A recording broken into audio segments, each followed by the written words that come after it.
government will be on his shoulders, and he will be called Everlasting Father, Prince of Peace, Wonderful Counselor, Mighty God. Of the greatness of his government and peace there will be no end. He will reign on David's throne and over his kingdom, establishing and upholding it with justice and righteousness, from this time on and forever. The zeal of the Lord Almighty will accomplish this.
verses 2 to 4. But you, Bethlehem Ephrathah, though you are small among the clans of Judah, out of you will come for me one who will be ruler over Israel, whose origins are from of old, from ancient times. Therefore Israel will be abandoned until the time when she who is in labor bears a son, and the rest of his brothers return to join the Israelites. He will stand and shepherd his flock in the strength of the Lord, in the majesty of the name of the Lord his God, and they will live securely. For then his greatness will reach to the ends of the earth.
This is Matthew 1, verses 18 to 23. And this is how the birth of Jesus, the Messiah, came about. His mother Mary was pledged to be married to Joseph, but before they came together, she was found to be pregnant through the Holy Spirit. Because Joseph, her husband, was faithful to the law and yet did not want to expose her to public disgrace. He had in mind to divorce her quietly. But after he had considered this, an angel of the Lord appeared to him in a dream and said, "Joseph, son of David, do not be afraid to take Mary home as your wife, because what is conceived in her is from the Holy Spirit. She will give birth to a son, and you are to give him the name Jesus, because he will save his people from their sins." All this took place to fulfill what the Lord has said through the prophet. The virgin will conceive and give birth to a son, and they will call him Emmanuel, which means God with us.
bitter perfume breathes a life of gathering gloom, sorrowing, sighing, bleeding, dying, sealed in the stone-cold tomb.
Luke 2, verse 1 to 7.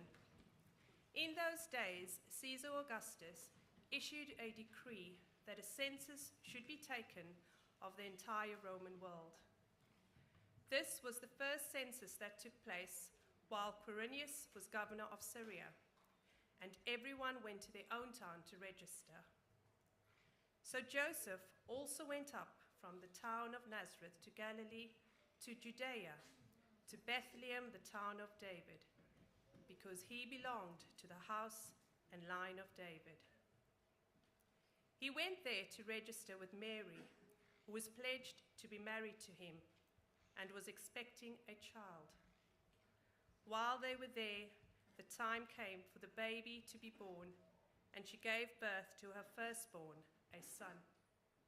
She wrapped him in cloths and placed him in a manger, because there was no guest room available for them.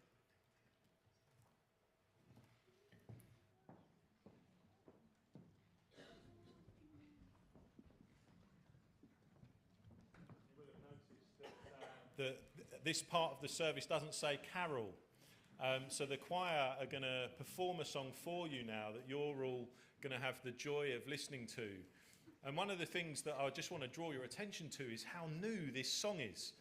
This song was written this year. And it's no surprise to me. It may be a surprise to you, I don't know. But that we would still make up new songs about this wonderful event that happened 2 years ago. It's still worth making up. What did I say? 2 years. See, when I try to crack a joke, no one laughs. And when I'm, 2,000 years ago. So worth celebrating. So worth remembering. And so I want to encourage you, as the choir perform this song for you, listen to these brand new lyrics. The meditations of a heart that's just gone, wow, God, you did this. And let it bless you. And I'm drumming, so I'm going to go and get behind the drums now. I'll try not to be too loud. All right.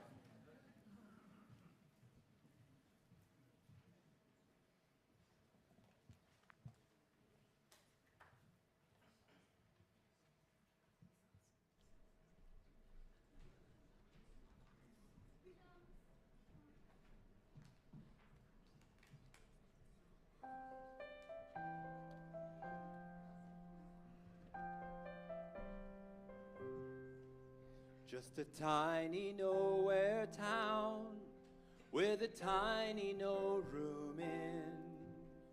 This is where the greatest story ever told begins. Just a tiny beating heart had all creation leaning in. That night the world forever changed because of Bethlehem.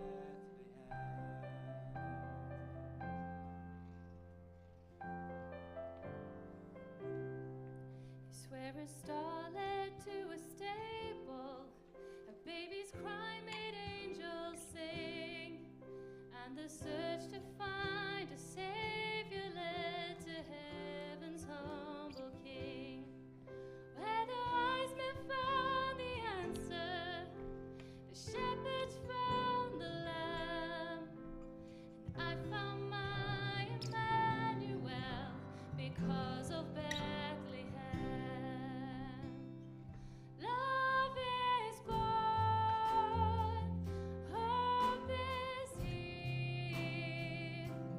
Heaven's light has made the darkness disappear. Peace on earth, goodwill to men, but with us all because of Bethlehem.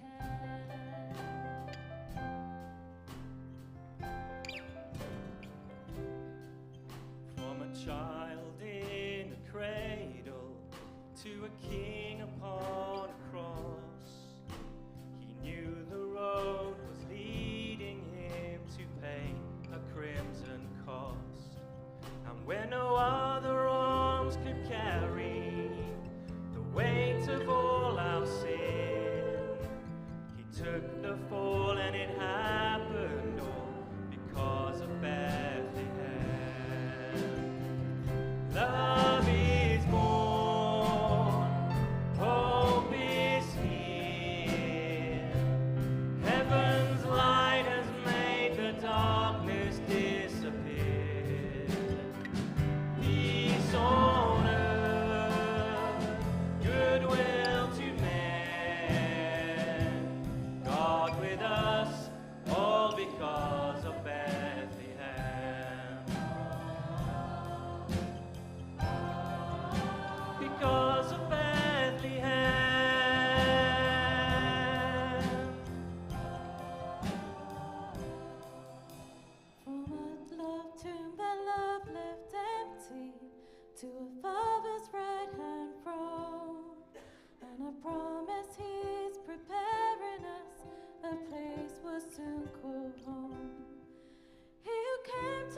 John 1, verses 1 to 14.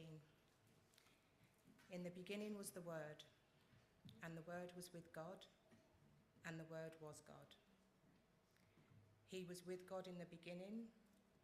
Through him all things were made. Without him nothing was made that has been made. In him was life, and that life was the light of all mankind. The light shines in the darkness, and the darkness has not overcome it. There was a man sent from God whose name was John. He came as a witness to testify concerning that light, so that through him all might believe. He himself was not the light. He came only as a witness to the light. The true light that gives light to everyone was coming into the world. He was in the world, and though the world was made through him, the world did not recognize him. He came to that which was his own, but his own did not receive him. Yet to all who did receive him, to those who believed in his name, he gave the right to become children of God. Children born not of natural descent, nor of human decision, or a husband's will, but born of God. The Word became flesh and made his dwelling among us. We have seen his glory, the glory of the one and only Son, who came from the Father, full of grace and truth.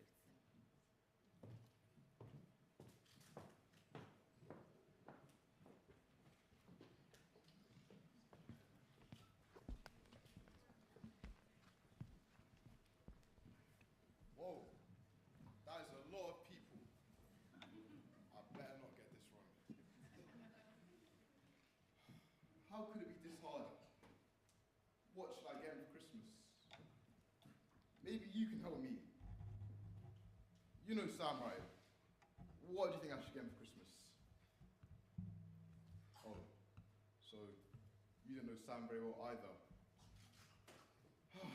Right, back to square one. I wonder if Joy can help me. Hey, do you know Sam? Yeah, I know him. What do you think I should get him for Christmas? I don't know. Most people like sweets, right? Yeah, I guess so. Yeah, I'm sure he'll like them. Okay. I'm not sure about this. I don't even know if Sam would like that. I wonder if Jonty can help me. Hey, you know Sam, right? Oh yeah, we're friends. Amazing. What do you think I should get him for Christmas? Maybe a mug? A mug? Yeah, for hot chocolate. Everyone likes hot chocolate at Christmas. Right. Thanks. No worries. A mug. Everyone likes hot chocolate at Christmas. What was Sam like? I still have no idea. We'll catch up later, Sam. I've just seen Jamie. Hey, were you just on the phone to Sam? Yeah, Sam says hey. Do you have any idea what Sam might like for Christmas? Oh, easy. He likes all sorts. Amazing. Like what? Oh, you know, he's into pretty much all the typical things. Can you be more specific?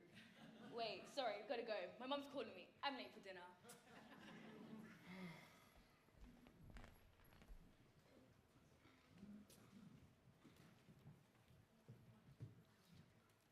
Excuse me. Excuse me. Do either of you know Sam? No.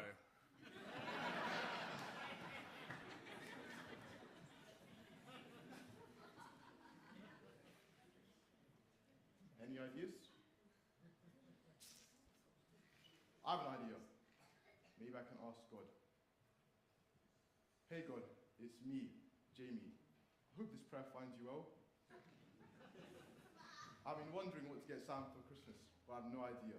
Can you help me? Hello, God here. Good question. Here's a thought. Maybe you should get to know Sam a bit better. You know, spend some time with him, find out his likes and dislikes, that kind of thing. Wow, Solid idea. You can never know someone truly until you spend time with them. If you try to know them by asking other people about them, you'll only know a little bit, but you have to get to know them yourself. Thanks, God. I'll try that. No problem. Sam! So Jamie got to know Sam better and spent time with him. They went for walks and chatted about their lives.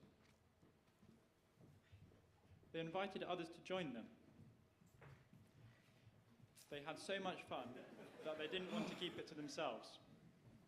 They hung out with their friends and made sure everyone felt included.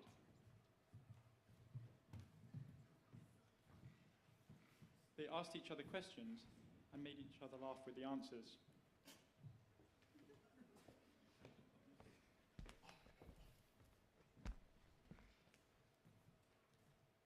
They talked about things that they found difficult and supported each other.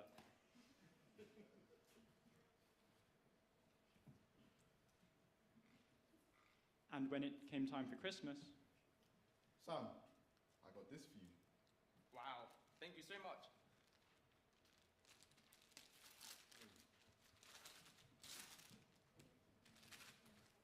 I know you finished the first in the trilogy almost. I love it. You know me so well.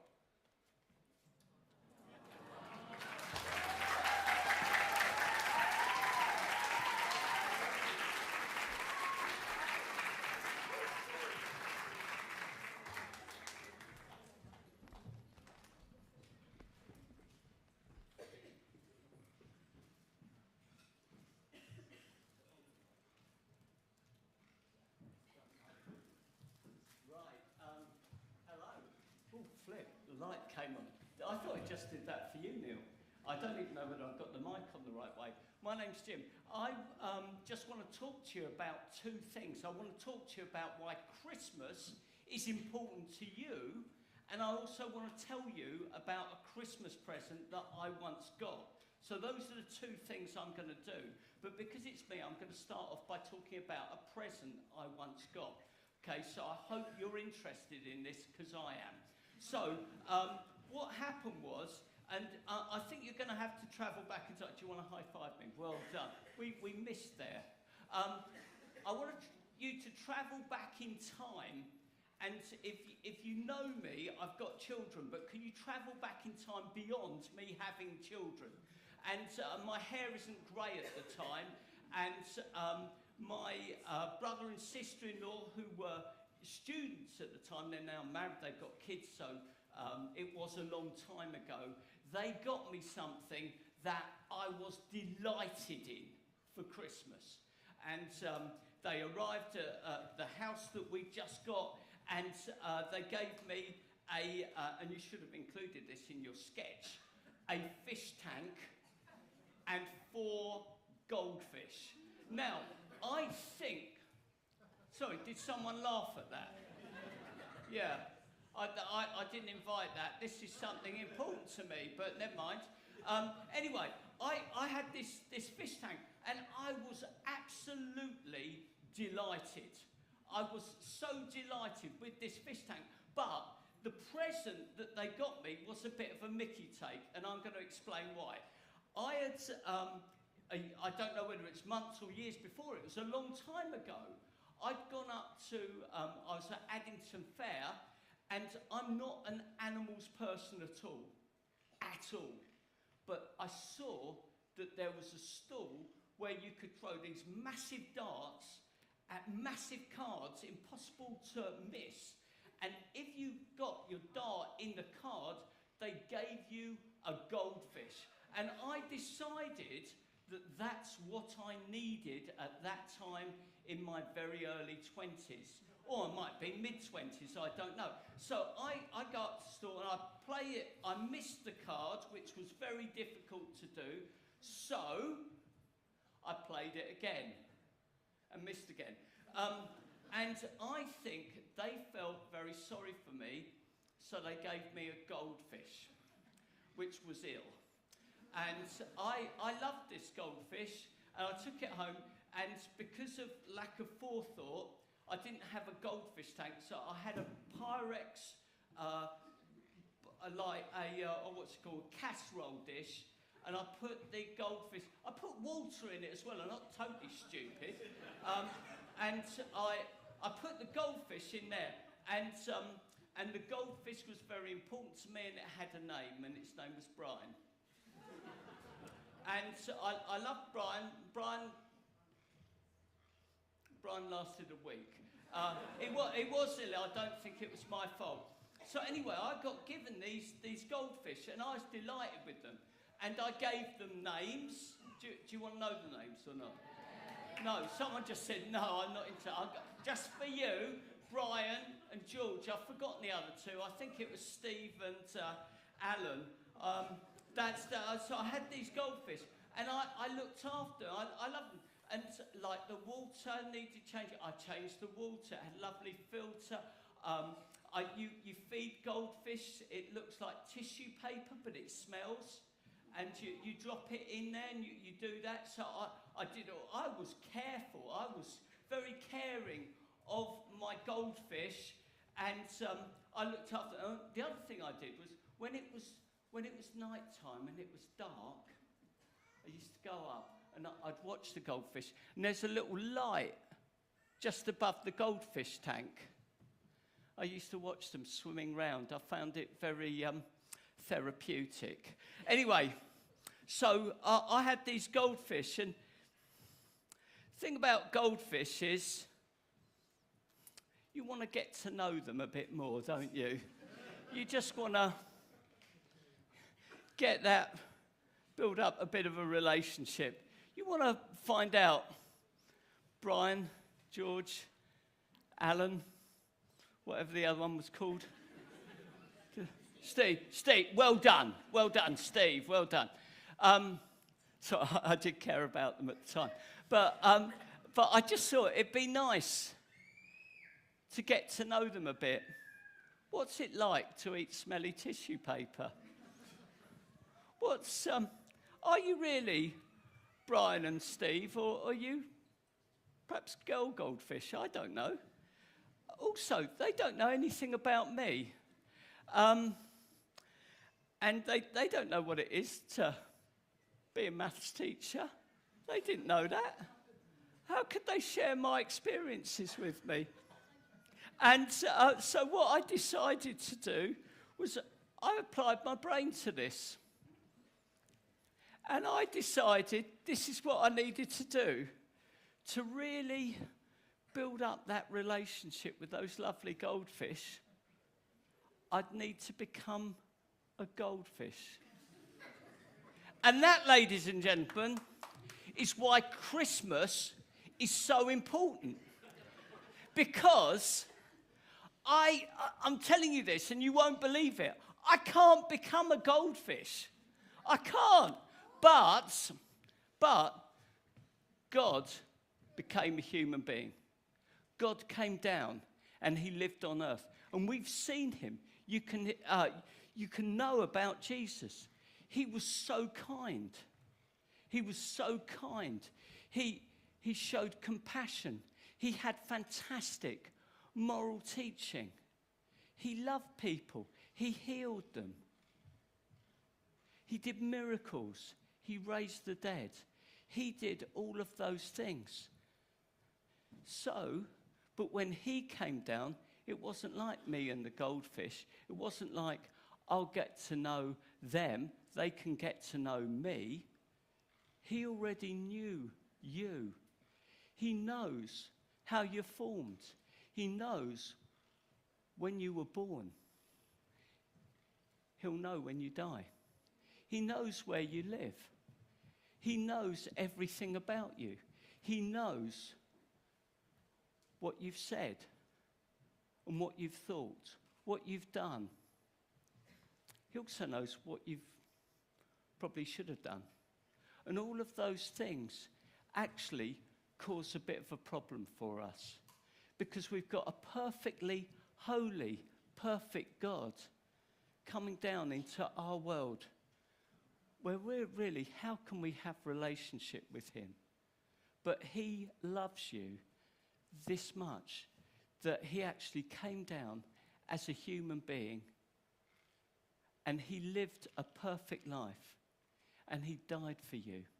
He dealt with every single thing that would cut you off from a relationship with God, from just being everything that was against you that you might feel ashamed of or you might hate about yourself. It's all forgiven. And then he rose from the dead. So I can come to him and I can be forgiven, and I don't need to even fear about dying because I know he's conquered death. And as I think about that, I think that's quite an ancient story. Wouldn't it be good if it was true? But the facts are, the history tells us about big, important people. But we know absolutely that Jesus lived, and he was a penniless carpenter. In fact, the one thing that we know from history that is absolutely true is that Jesus died on the cross. And then we can take it a stage further. If Jesus died on the cross and we don't know where the body is, we can be absolutely sure, I'm absolutely sure, the only logical conclusion is he was raised from the dead. So, what we're saying is, and what's important about Christmas is, you can actually know God, you can have all the things that would cut you off from relationship with him, all the things that you hate about yourself, all the things that you're embarrassed about can be washed away, and you can have eternal life. So I was just thinking about what might people's response be. Well, we've sung lots of songs, we've heard readings. There is real truth in this. But if you've not come across this before, you might be saying, actually, I like that. So what I'm going to do now is, if you would like that relationship with God, pray a quick prayer. And I'm going to say thank you to Jesus that he died for you. I'm going to say sorry for the things that you've done. You can pray it in your own head, and then you can ask him, please come into my life, and he will do, and you can follow him and be adopted as a child of God. So I'm going to do that now, and then I've got another suggestion for you. Okay? So I'm going to pray. So, Father, thank you. I thank you that you love everyone here. Lord, there might be people who now just want to say sorry to you. So just give them a moment to say sorry, Lord. Lord, thank you that you died for them. And Lord, please come into their lives now. Just ask it in your name, Jesus, and thank you. Right, if you prayed that, do chat to someone at church and let them know, and that would be good. The other thing that we can do, if you think, no, that's too good to be true, or I'd like to think about it, we have the Alpha course starting on the 13th of January. And we've got Alpha invites here. There's loads of Alpha invites outside. The good thing about that is you can come and ask whatever questions you like, because in 10 minutes I can't explain everything and I can't answer all your questions. But you can come and ask, you can be as skeptical as you like, come and ask questions. And the other thing is, you do get a free meal. So do go along to that. If you want to think it through as well, we've got loads of these Why Christmas books as well. Take one of those, have a butcher's at that. That will be a good thing to do. Anyway, what I'm going to say to you is, whatever you think of that, whatever you think of what I say, hope you have a brilliant Christmas. And I think we're now going to sing our final carol.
Brilliant. I misspoke twice tonight, and telling you that Jesus was born 2 years ago, believe it or not, was actually the least important of my misspeaks tonight. This wasn't planned, I promise you. I didn't have notes, I was speaking off the hoof. But I told you that 2,000 years ago, if you'd have poked Jesus, he'd have told you to leave him alone. That is the most serious misspeak I could possibly have spoken today. If you ever poked Jesus, he would give you the biggest hug ever. What do you want to talk about, my child? Let me tell you how much I love you. Saying he was born 2 years ago is no big deal at all. Saying that he'd tell you to leave him alone, that's a massive deal. It's been wonderful to have you all again. I hope that you think about what we've sung about, what Jim has spoken to you about, what Christmas is all about as you enjoy time with friends and family. If you're without friends and family, I hope that you can consider the God who so loves you that he came to earth for you. And we've got to do some thank yous.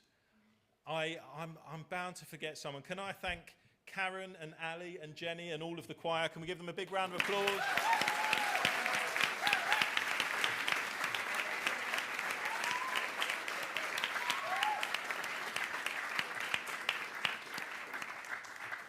While he's simultaneously making all the lights work, can we thank Ben and all the tech team at the back? Thank you so much. And all the ladies in the kitchen giving us mulled wine and mince pies. Can we give them a big thank you? And then can we thank each other for a thoroughly enjoyable evening? Go on. Bless you all. We'll see you again next year, some of you, I suppose. But we will be here from January the 4th and every Sunday onwards. We meet in the week in houses, and we just love to share this good news and talk about Jesus. And if you would like to at any point, as Jim says, feel free to come along to the Alpha course in January. We'd love to answer your questions, talk to you more. But God bless you. Have a great evening. See you. And Christmas, yeah, we do also meet. Can you tell I'm not the most organised of people? We do also meet on Christmas Day for about 10:30, very short service, no more than 45 minutes, but we just love to come together and on the day that Jesus was born, remember that Jesus came. Bless you, have a wonderful night, see you soon.